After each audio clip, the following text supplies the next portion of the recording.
My name is Jenna Brooks, and at 32, I thought I'd seen it all until my sister's birthday party turned my world upside down. I walked into the party expecting cake, laughter, maybe a few polite toasts. Instead, I got public humiliation. Right in front of 30 guests, my father stood up, microphone in hand, and said, "Jenna, hand over the keys to your penthouse as a birthday gift to your sister." The room froze. I felt 30 pairs of eyes on me, the air thick with disbelief. That penthouse? My $3 million penthouse?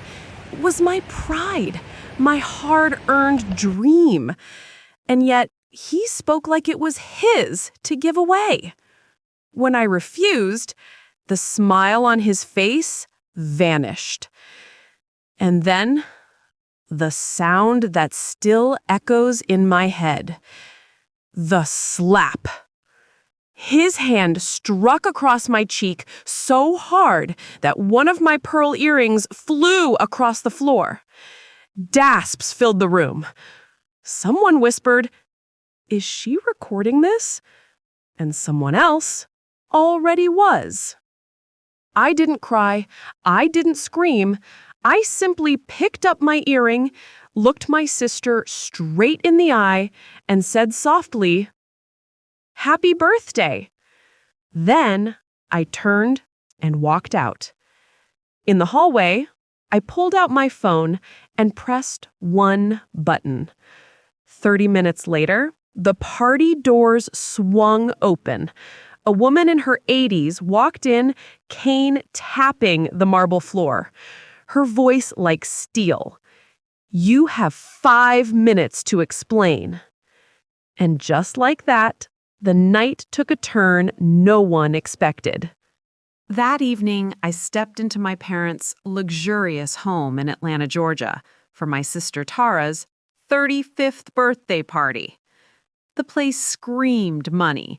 Marble floors, a skyline view glittering through floor-to-ceiling windows, and a private chef bustling in the kitchen while a string quartet played in the corner. I had chipped in $300 for vintage wine and another $500 for the chef, but not a single thank you came my way.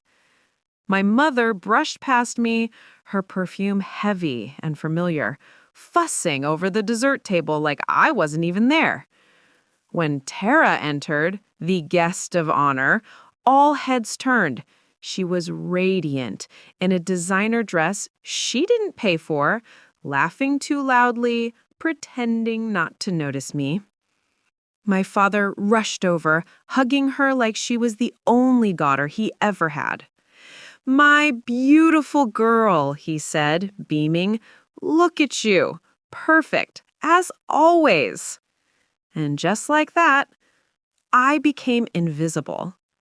I stood there, 32 years old, a CTO of a fast-growing tech startup, the owner of a penthouse worth $3 million, yet somehow the disappointment of the family. My mother whispered to Aunt Nancy, "She's just too focused on her job. If only she were more like her sister." Aunt Nancy nodded, pretending to sympathize. She said, "Less ambition, more warmth. That's what men like." I smiled tightly, pretending I didn't hear, as Uncle George poured himself another glass of the wine I'd paid for. "Jenna's too busy being rich to start a family," he joked. Laughter. Everywhere I looked, judgment wrapped in smiles. Even Cousin Tyler, who still lived with his parents, smirked and said, "What's the point of success if you're alone?" I clenched my jaw. These people would rather I be dependent and broke than independent and thriving. Still, I tried to play along. I smiled, I chatted, I laughed at the right moments, but inside, I was screaming. The quartet played soft music as the guests toasted Tara's vibrant spirit. Everyone clapped. Everyone except me. Because deep down, I knew what I was and what I wasn't to this family. I wasn't their pride. I was their proof that hard work didn't make you lovable. And that night, they were about to prove it again. The party reached its peak. The cake was ready, candles flickering under the soft glow of the chandeliers. Laughter echoed, wine glasses clinked, and for one fragile moment, I thought maybe I could make it through the night without another jab. Then, my father cleared his throat. He stood at the center of the room, microphone in hand, his face glowing with that proud showman's smile I'd known all my life. The quartet went silent. Conversations stopped mid-sentence. "Tonight," he began, "we celebrate my daughter's 35th birthday, a woman of beauty, grace, and heart." Applause filled the air. Tara laughed modestly, waving her hand like she didn't crave the attention, but she did. Dad raised his glass again, and I have an announcement, one that will make this night unforgettable. I felt something twist in my chest. His tone was too rehearsed, too dramatic. He turned toward me. "Jenna," he said, smiling wide, "our generous daughter has decided to gift her penthouse to Tara to help her start fresh." The words hit like a punch to the gut. Gasps. Then silence. Every head turned my way. Some faces looked impressed, others curious. A few guests even began clapping. My stomach dropped. My $3 million penthouse, my home, earned through years of 3 a.m. coding marathons, endless board meetings, and every sacrifice imaginable, was being offered up like a party favor.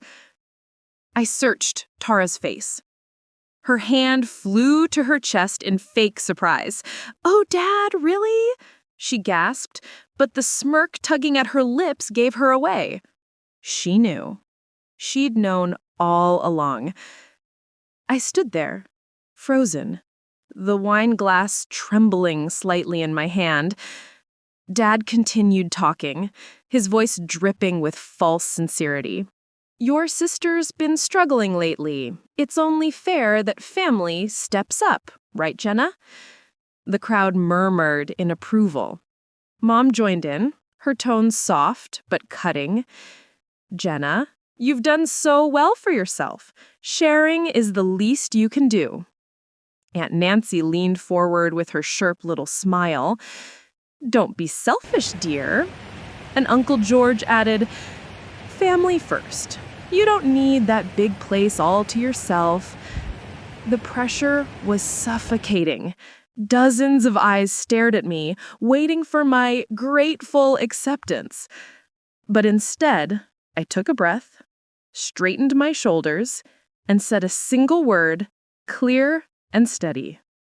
"No." The applause died mid-clap. The air went cold. My father's smile disappeared. "What did you just say?" I met his gaze. "I said no. I'm not giving away my home. I worked for it. Every dollar, every late night, every sacrifice, that's mine." Tara's face twisted, the fake tears, the trembling lip, all part of the show. But I wasn't playing anymore. For a moment, the entire room froze. The guests looked from me to my father, as if watching a car crash in slow motion. The air felt thick, like the walls themselves were holding their breath. Dad's voice hardened, the charm gone.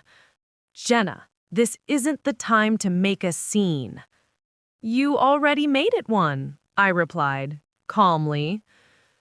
Tara's eyes shimmered with fake tears as she whispered, "I didn't ask for this." But I caught the quick flicker of victory in her eyes. She wanted my home, my success, everything I'd built. Mom's voice cut through the silence. "Jenna, you're embarrassing us. This is family business, not a boardroom." Aunt Nancy gasped dramatically. "So cold," she muttered loud enough for half the room to hear. Uncle George shook his head, murmuring, "Ungrateful, all that money and no heart." Their whispers rippled through the crowd, judgment disguised as politeness. I could hear it all. "She's always been difficult. Poor Tara. She doesn't deserve that penthouse anyway." Something inside me snapped. I've supported this family for years. I paid for the wine you're drinking, the chef, the decorations. But my home isn't up for grabs. A few guests shifted uncomfortably. Others averted their eyes. Dad's face darkened, his knuckles white around the microphone. Tara sniffled, her performance reaching its climax. Mom stepped toward me, her tone sharp and scolding. "Stop this right now. You sound heartless." Heartless. That's what they called me for finally standing up for myself. I looked around the room, feeling the judgment like heat on my skin. But beneath the anger, there was something else. Relief. For the first time, I wasn't bending. I wasn't shrinking to make them comfortable. I was done being their scapegoat. The murmurs grew louder, the tension crackling like static. Phones were coming out. People were recording. The story of the greedy daughter was already being born. And then, Dad stepped forward. His face was red, his voice a growl. "You're defying me? In my house? I'm protecting what's mine." That was the moment his control shattered. The microphone slipped from his hand. His arm swung fast. Slap.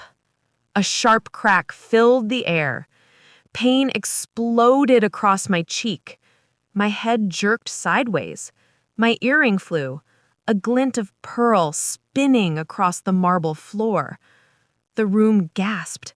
Someone screamed. Someone whispered, "Is this real?" I touched my face, feeling the burn. But I didn't cry. Not this time. Slowly, I bent down, picked up the earring, and looked up, meeting my father's stunned eyes. Then, quietly, I said, "Happy birthday, Tara." And I walked out. The heavy door closed behind me with a thud. The chatter, the gasps, the hum of whispers, gone. Only the echo of that slap remained, ringing in my ears. I walked down the hallway, my heels clicking against the marble floor, the sting on my cheek sharp, but nothing compared to the ache in my chest. 32 years old, and for the first time, I wasn't their puppet anymore. I leaned against the cold wall, my hands trembling as I pulled out my phone. There was only one person I could call, Kayla Morgan, my best friend since college. The kind of woman who didn't sugarcoat pain, only sliced through it with truth. She picked up on the first ring. "Jenna, what's wrong?" I exhaled shakily. "He slapped me." There was a pause, a long one. Then Kayla's voice turned sharp, controlled, dangerous. "Who?" "My dad. In front of everyone. Because I refused to give Tara my penthouse." "He what?" I could almost hear her pacing. "Are you okay? Where are you?" "Outside their apartment." I walked out. He demanded it. And when I said no, my voice faltered, the weight of the moment catching up. "He hit me." Kayla's breath caught. Her silence said more than any words could. "You don't deserve this," she said finally, each word deliberate. "You've carried that family for years, and this is how they repay you?" Tears pricked my eyes, but I held them back. "They'll never see me as enough," I said quietly. "Then stop trying to be," she snapped. "You need to call your grandmother, now." I froze. "Grandma Margaret?" "Yes, the woman doesn't tolerate nonsense, and she's got the power to end this circus." Kayla was right. At 80, Margaret Brooks was the family's backbone, and the one person who'd always believed in me. She was smart, unflinching, and fiercely protective of what was right. My heart pounded as I scrolled through my contacts. I found her name, hesitated for 1 second, and pressed call. The line rang once, twice, then connected. "Jenna." Her voice was calm, steady, but I could hear the concern instantly. "Grandma," I whispered, my throat tight. "Something happened." I told her everything. The announcement, the humiliation, the slap. There was a silence for a beat. Then her voice came low and sharp. "I'll be there in 30 minutes. And she hung up. My heart thudded. When Grandma Margaret said 30 minutes, she meant 25. 30 minutes later, the elevator doors slid open with a soft ding. Out stepped Grandma Margaret, 80 years old, silver hair, a tailored navy coat, and a cane that tapped like a countdown to judgment. She didn't need to raise her voice. Her presence alone silenced the room. The party was still in chaos when she entered. Guests whispering, Tara pretending to cry in a corner, Mom fluttering around with tissues, and Dad standing stiff with the microphone still in his hand, his authority cracked wide open. The moment Grandma stepped through the doorway, heads turned. Conversations died mid-sentence. Her sharp eyes scanned the room. Calm, cold, cutting. "Daniel," she said, her tone flat but dangerous. "Would you care to explain why you dared to lay a hand on my granddaughter?" My father's color drained instantly. The microphone nearly slipped from his grip. "Mother, please, this isn't—" "Quiet." Her cane struck the marble once, a single echo that shut everyone up. Mom stepped forward, wringing her hands. "Margaret, it's just a misunderstanding." "A misunderstanding? Do I misunderstand the mark on Jenna's face, or the live stream half this city has already seen?" The crowd shifted uncomfortably. Someone coughed. Phones dimmed. Then she turned toward Tara, who froze mid-fake sob. "And you," Grandma said, her tone slicing through the air. "Tell me, did you enjoy watching your father humiliate your sister?" She stammered. I didn't know he would—" "Don't lie to me, child. You were born lying." A few guests gasped. Mom covered her mouth. Even the string quartet, which had been pretending to tune instruments, froze completely. Grandma lifted her chin. "You have 5 minutes. Find the earring your father slapped off her ear. If not, I'll handle this my way." The room erupted into motion. Guests dropped to their knees, searching under tables. Tara scrambled across the floor, her expensive gown dragging through spilled wine. My father stood there, humiliated, unable to meet her gaze. My mother whispered, "Please, Mother, this isn't necessary." "It's long overdue," Grandma replied. And then she looked straight at me. Her expression softened for the first time. "You did the right thing, Jenna. Now, let me do mine." She turned back to the guests, her voice rising just enough to command attention. Jenna is the only one in this family who's worked for what she has. She built her success. She didn't beg, she didn't manipulate, and she sure as hell didn't demand gifts she didn't earn. Gasps rippled through the crowd. Someone muttered, "Oh my God." Dad tried to speak, but Grandma lifted her hand. "Daniel, you run a company, but can't run your home with fairness. Susan, you coddled one daughter into weakness and punished the other for being strong." Then her gaze locked on Tara. "And you've taken enough from your sister." Every word hit like a hammer, and nobody dared move. Then she said it, the words that shattered the entire room. "I am rewriting my will. Everything, my estate, my investments, my properties, will go to Jenna." The silence that followed was thunderous. Mom gasped. Tara collapsed into a chair. Dad's jaw clenched as his reputation crumbled in front of 30 witnesses. And for the first time that night, I didn't feel small. I felt free. The moment Grandma's words echoed through the penthouse, the room imploded. Mom gasped, hands flying to her mouth. "You can't," she cried, her voice cracking. "You can't do this to us, Mother!" Tara's knees buckled, and she fell into the nearest chair, sobbing uncontrollably. But this time, it wasn't an act. Her tears were real, raw, desperate. Dad stood frozen, his jaw clenched so tight it looked like stone. Uncle George muttered, "This is outrageous," while Aunt Nancy's face turned pale, her earlier smirk wiped clean. The guests whispered amongst themselves, their curiosity morphing into open fascination. Phones were out again, some recording, others pretending not to. Grandma's voice rose above the chaos, calm but deadly. "I have made my decision.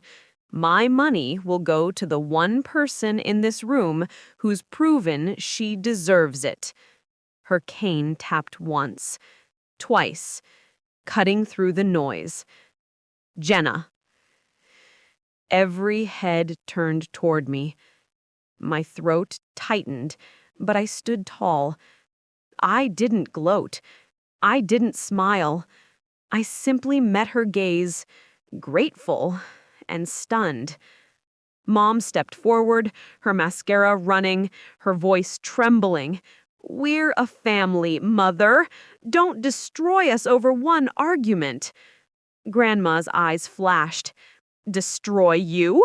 You did that yourselves, the moment you humiliated your own daughter in front of strangers." The silence was suffocating. Dad finally found his voice.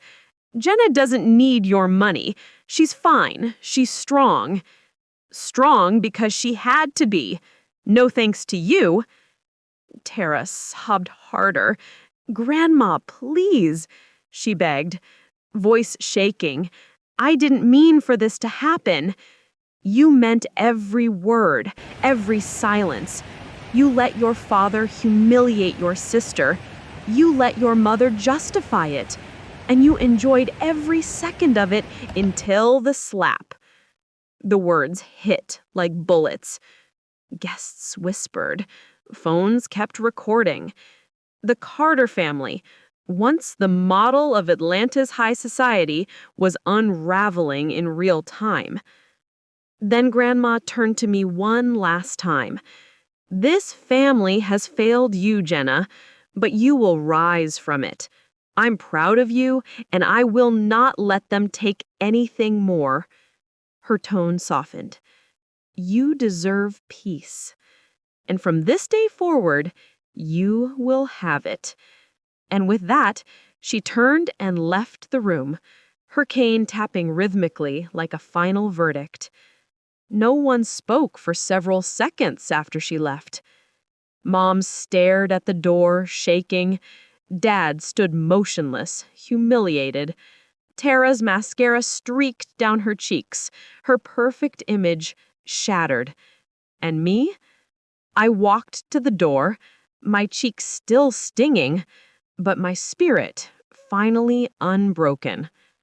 For the first time in years, I didn't look back. That night, when I finally stepped inside my own penthouse, my real home, the city skyline stretched before me, glittering like nothing had changed. But everything had. I sank into my couch, the soft hum of Atlanta buzzing faintly through the glass windows. My cheek still ached, but inside, I felt something stronger than pain. Peace. Then my phone buzzed. Once, twice, then nonstop. Notifications poured in like a flood. The live stream from the party, the slap, the confrontation, Grandma's announcement had gone viral. Within hours, the video was everywhere. Wealthy father slaps daughter over penthouse gift. Headlines spread across every platform. Clips circulated on TikTok, commentary videos on YouTube, Reddit threads debating every detail. In the comments, they came in thousands. Disgusting behavior. Jenna deserves better. Tara's family just ruined themselves on camera. Respect to the grandma, absolute legend. The world had taken sides, and for once, they were on mine. By morning, the video had over 2 million views. By noon, it was trending. I scrolled through my feed, reading each comment with a strange mix of disbelief and relief. For years, my family had painted me as the cold one, the selfish one. But now, strangers saw what I'd been hiding all along, the truth. A new message popped up on my screen. It was from a mutual acquaintance. "Hey, just so you know, Ethan's family is reconsidering the engagement." I blinked. Ethan, Tara's fiancé? Their one shining piece of good press? Gone. "The scandal's too much," the message continued. "They don't want the baggage." I set my phone down, staring at the city lights flickering below. For a moment, I felt something like pity for Tara, but it didn't last. Because when my father's hand struck me, she didn't flinch. When my mother demanded I apologize, she stayed silent. She chose her comfort over my dignity. And that silence had consequences now. The world saw what I'd seen my entire life.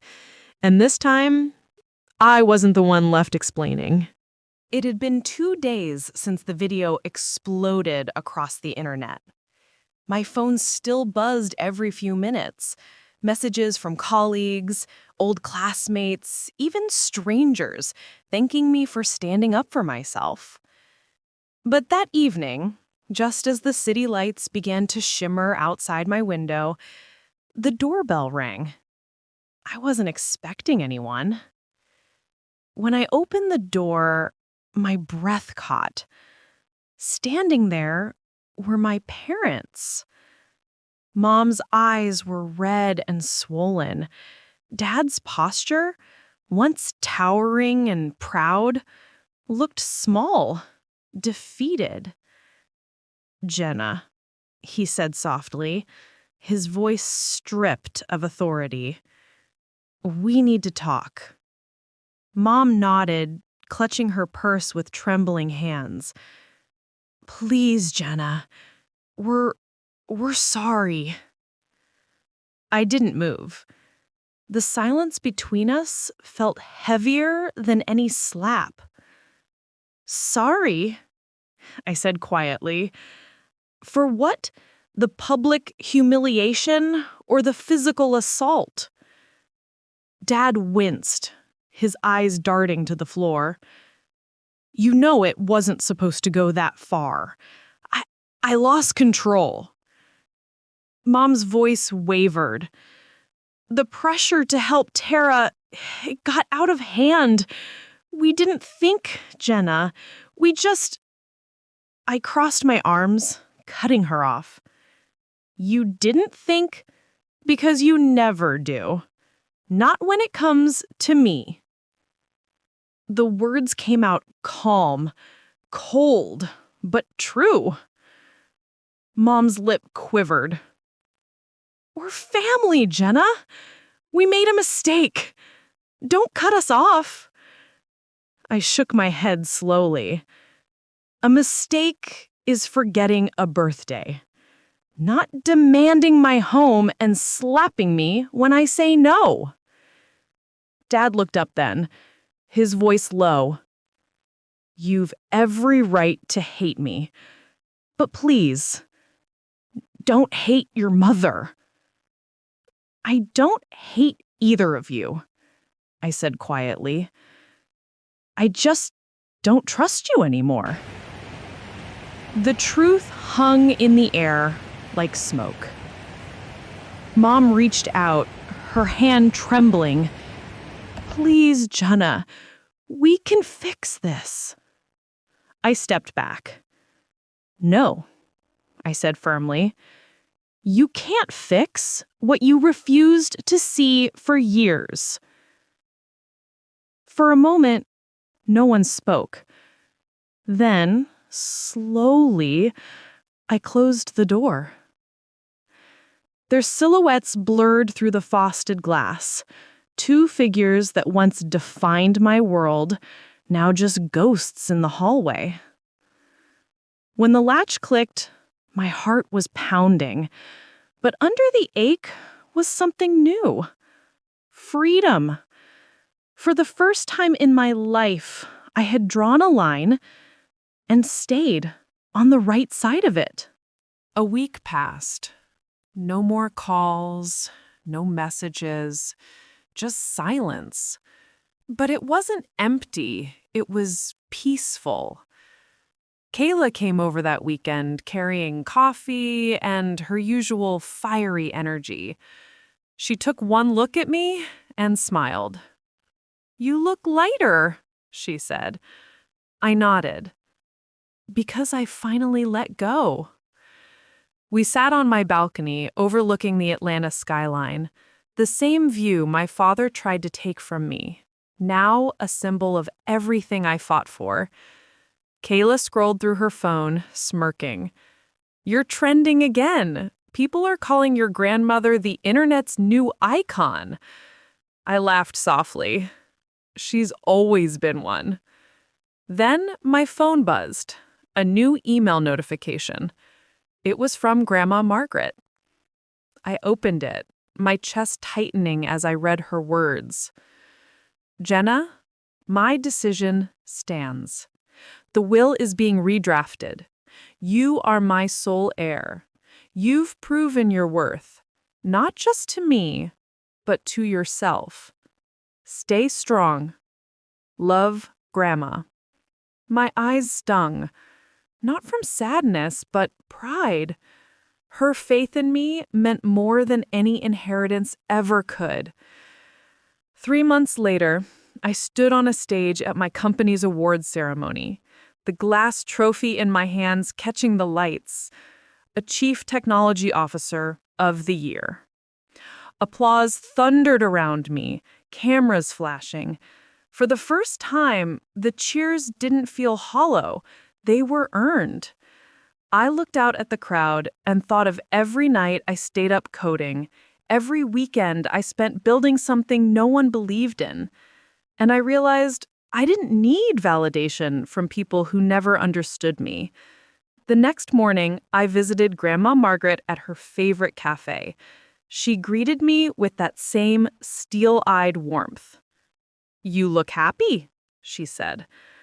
"I am, because I finally know who my real family is." She smiled knowingly. Family isn't blood, Jenna. It's the people who stand beside you when others turn away. Her words stayed with me because she was right. My circle was smaller now, but it was real. Kayla, my colleagues, the people who respected me for what I did, not what I gave. That night, I stood by my penthouse window again, the city glowing below. Atlanta felt different. Not colder, but brighter. I touched the glass and whispered, "I chose myself. Finally." The reflection staring back at me wasn't the outcast, the disappointment, or the family scapegoat. It was a woman who survived, rebuilt, and rose higher than the noise.